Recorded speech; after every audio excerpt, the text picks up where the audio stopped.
Shiko, problemi kryesor është gjithë bazamentet mbi të cilët është rritur rritja e sektorit ndërtimit. Pra kush bazua rritja e sektorit ndërtimit? Nëse do të ishte një sektor i cili do të ishte rritur në mënyrë organike, pra do kishte ardhur si pasojë nevojës të shtetasve për të pasur apartamente, rritjes së një popullsie e cila natyrisht do të reflektojë edhe në rritjen e industrisë, rritjen e vëllimeve të industrisë, sepse do të vinte natyrshëm. Do të kishim rritje të popullsisë, do të kishim rritje të kërkesës për apartamente, do të kishim më shumë apartamente, do të rritej industria e ndërtimit. Natyrisht që unë besoj se problemet edhe brenda industrisë së ndërtimit do të ishin më të vogla. Edhe vetë industria do të ishte më pak e ekspozuar ndaj presioneve që vinë në mënyrë të patishme.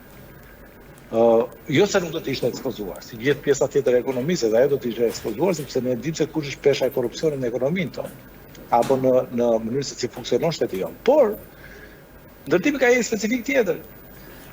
Bazamentet e rritjes së industrisë së ndërtimit nuk vinë nga fundamentet të shëndosha ekonomike. Ato, duke qenë të tilla dhe të evidentuara të tilla tashmë publikisht edhe në mënyrë specifike të përmendura, e kanë bërë industrinë më të ekspozuar ndaj presionit korruptiv. Sepse nëse një fermer, për shembull, që punon bujqësi, apo një prodhues që përfaqëson sektorin prodhues, fundamentet me të cilët bazohet sektori janë të qarta, janë natyrore, ekonomike, të mëdha, vogla nuk ka rëndësi, janë të qarta, presioni korruptiv nuk mund të jetë i madh. Më kupton?